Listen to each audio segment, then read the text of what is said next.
अस्सलाम वालेकुम students, start होगा lecture number 3 of general science. ठीक है, अब स्टूडेंट लास्ट टाइम हमने यूनिट नंबर 10 वाटर किया था। वाटर साइकिल की डायग्राम ड्रॉ की थी। आपने वाटर साइकिल की डायग्राम को बुक और नोटबुक दोनों पर ड्रॉ करना है अच्छे से। अब हम चलते हैं अपने नेक्स्ट लेसन की तरफ, यूनिट की तरफ। यूनिट नंबर 12 है सॉइल। सॉइल की आज हम रीडिंग करेंगे। ओपन द पेज नंबर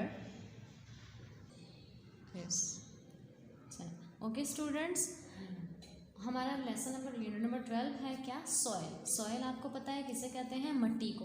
आपको पता है मट्टी से क्या क्या होता है? मट्टी से बहुत सारी प्रॉब्लम्स क्रिएट होती हैं। ये यहाँ पे सॉइल बेसिकली कहना चाह रही है कि आप सोचें कि मैं आपके लिए क्या प्रॉब्लम। अच्छा, क्यों प्रॉब्लम क्रिएट होती है? आपके कपड़े गंदे हो जाते हैं, आपकी रोड्स बहुत ज़्यादा गंदी होती हैं, आपके शूज़ गंदे हो जाते हैं उससे। ठीक है, तो यहाँ पर सॉइल क्या समझ रही है? अपने आप को एक प्रॉब्लम समझ रही है, लेकिन हम देखते हैं कि इसके क्या बेनिफिट्स भी हैं और ये हमारे लिए आया प्रॉब्लम है या नहीं। ठीक है, dirty filthy muddy road, it is so difficult to walk.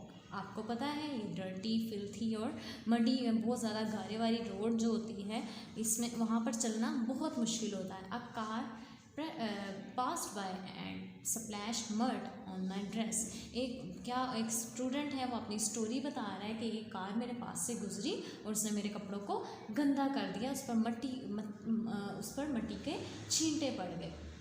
My shoes are covered with mud too. आपको पता है जब मट्टी होती है उससे क्या होते हैं, शूज़ भी भर जाते हैं। यहाँ पे पिक्चर पे शो हुई है story.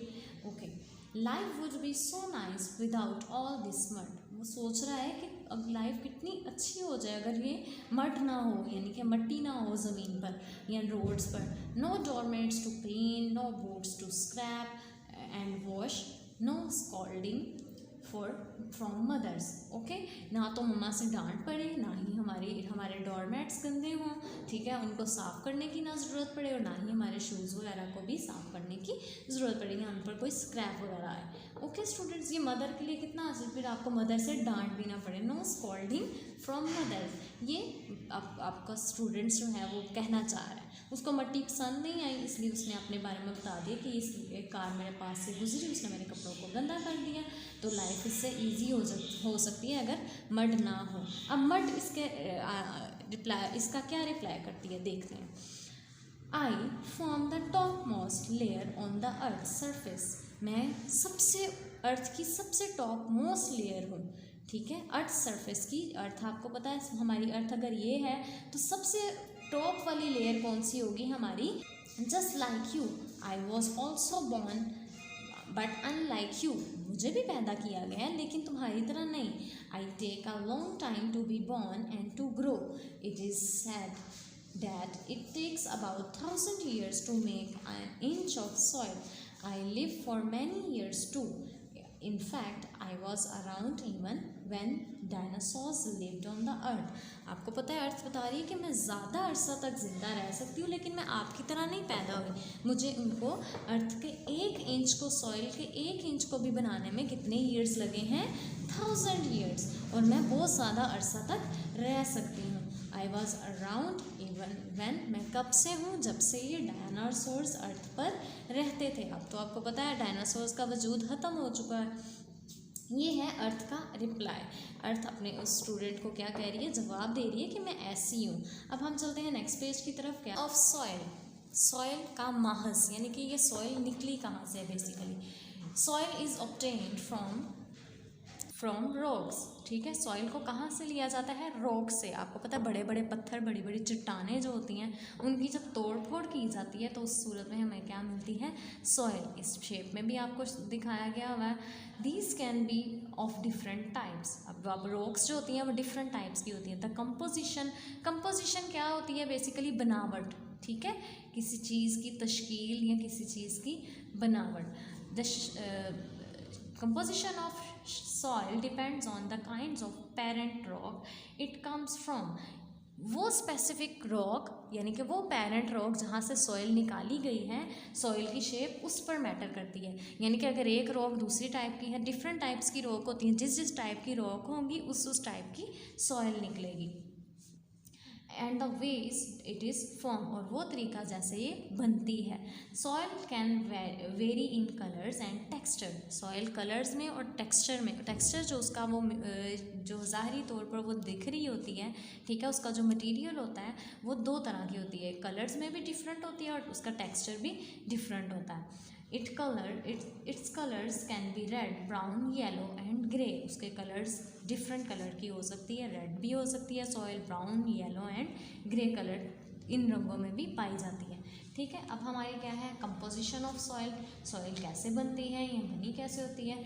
Pick a handful of soil from your playground, अपने प्लेग्राउंड में आप जाते हैं, वहाँ पे भी आपको मिट्टी नज़र आ रही होती है, आप उसको अपने हाथ में भर लें। Observe it closely, you will notice that it is made up of small stone, आपको पता है छोटे छोटे पत्थरों को अगर तोड़ फोड़ कर दी जाए तो वो जो रेत होती है, वो मिट्टी होती है, वो इससे बनी होती है, स्मॉल स्टोन से।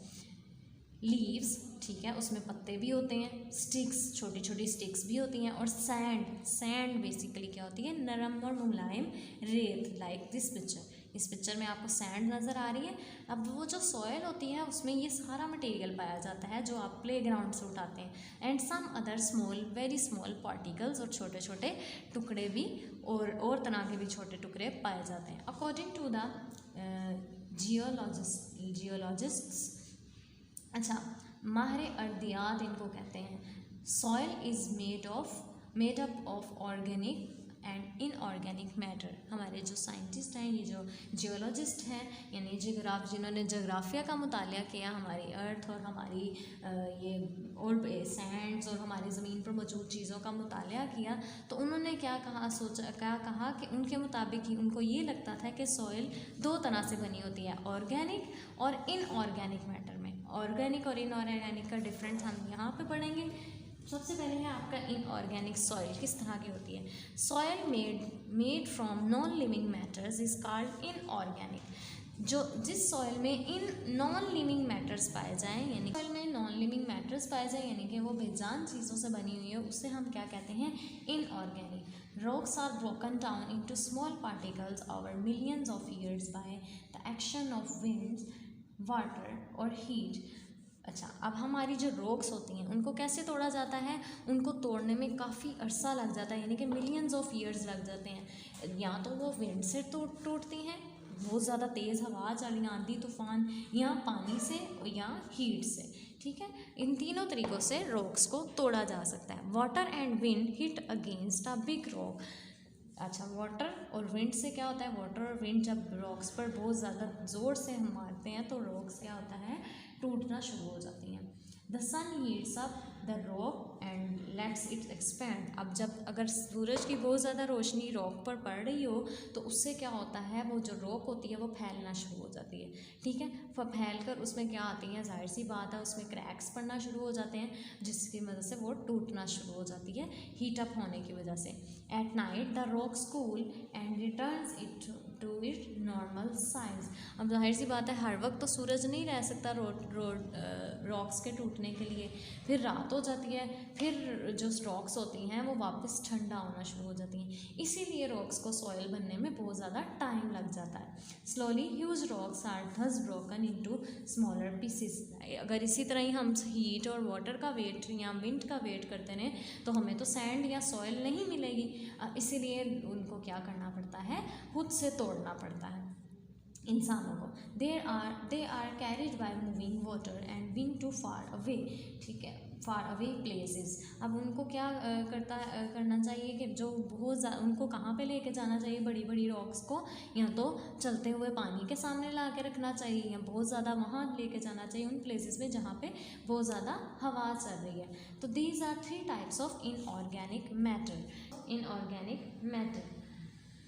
these are इन तरह के इनऑर्गेनिक मैटर होते हैं। सैंड बेसिकली क्या है, it is the largest particle of soil. सबसे लार्जेस्ट पार्टिकल कौन सा है हमारा सॉइल का, sand. If you rub it between your hands it feels rough. It allows almost all the water to drain through it due to the lot of space between this particles, sand particles. अच्छा, ये इस तरह होती है जैसे आप इसको अगर हैंड में रखते हैं तो आप रब करना शुरू होते हैं तो ये बहुत ज़्यादा पानी अपने अंदर, आपको एक रफ सी फीलिंग होगी, आपके हाथों में मतलब खुरदरा सा फील होगा, लेकिन ये बहुत ज़्यादा पानी को अपने अंदर जज़ब कर लेती हैं, ये बहा देती है। किसकी वजह से? क्योंकि इसके पार्टिकल्स में बहुत ज़्यादा स्पेस होती है। कितनी नरम मुलायम सी ये मतलब सैंड होती है, लेकिन रफ आपको जब आप हैंड पे उसको रफ करते हैं तो आपको रफ सा फील होता है। अब देखें, sea, coast and desert have sandy soil. आपको पता है जहाँ पे बीच वगैरह होते हैं या समुंदर वगैरह होते हैं या ओशंस वगैरह, उसके पास जो एरिया होता है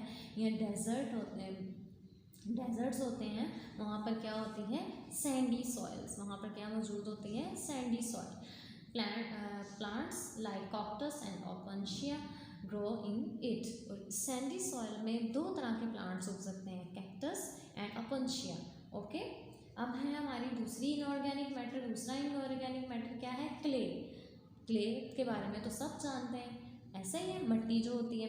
अच्छा, क्ले क्या होता है? It is the smallest particle of soil. अब क्ले जो है वो सबसे स्मॉल पार्टिकल है। जैसे आप ये क्ले से बने हुए आपने बर्तन भी देखे होंगे, ठीक है, मट्टी के जो बर्तन आप देखते हैं, ये वो बेसिकली क्या होती है? Clay.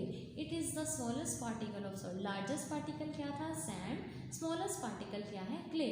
Clay is smooth when dry and sticky when wet. अब जब हम गीली, जब स्ट्रेट क्ले जो होती है ड्राई होती है, वो बहुत स्मूथ होती है, ठीक है। आपने कभी रेत को, हाली रेत को मतलब ये मट्टी को आपने उठाया, मतलब बहुत खुश्क मट्टी होती है, वो बहुत स्मूथ होती है जब वो खुश्क हुई होती है, लेकिन जब हम उसमें पानी डालते जाते हैं तो वो आहिस्ता आहिस्ता सख्त बन जाती है, स्टिकी सी बन जाती है, जिससे हम बर्तन बनाते हैं। Clay can also be hold a lot of nutrients, but it does not let much air or water to pass through. इसमें बहुत सारे न्यूट्रिएंट्स तो होते हैं, लेकिन इसमें हवा और पानी का गुजर नहीं होता, जबकि सैंड पे क्या था? पानी इजीली उसके अंदर ड्रेन कर सकता है। Bricks, pots and toys are made from clay. आपको पता है इससे क्या बनती है? क्ले से ब्रिक्स, पॉट्स एंड टॉयज बनते हैं। Soil feels rough, smooth and और sticky depending on the amount of sand, loam and clay in it. अब सॉइल, जब आपको जितनी ज़्यादा सॉइल रफ, स्मूथ और स्टिकी होगी, वो किस पे बेस कर रही होती है? कि जितनी ज़्यादा मिकदार में हमारे पास सैंड है या लॉन है या क्ले है, उतनी ही ज़्यादा आपको ये रफनेस और स्मूथनेस और स्टिकनेस फील होगी। Thus it is the inorganic matter that gives soil it's texture. इस तरह ये हमारा ये इनऑर्गेनिक मैटर है जो हमारी सॉइल को एक प्रॉपर टेक्सचर देता है, एक प्रॉपर शेप देता है, that is clay and sand. Okay student, I hope आपको इस लेसन की रीडिंग समझ आई होगी और आपको इसी से रिलेटेड क्वेश्चन आंसर्स आपकी नोटबुक पे सॉल्व करवा दिए गए हैं। आपने उन क्वेश्चन आंसर्स को देखना है और क्वेश्चन नंबर 1, 2 और 3 आपने इसमें से याद करने हैं। ओके स्टूडेंट्स, आपकी नोटबुक पे ऑलरेडी गिवन है। ओके स्टूडेंट्स, ये था हमारा आज का टॉपिक। अल्लाह हाफिज़।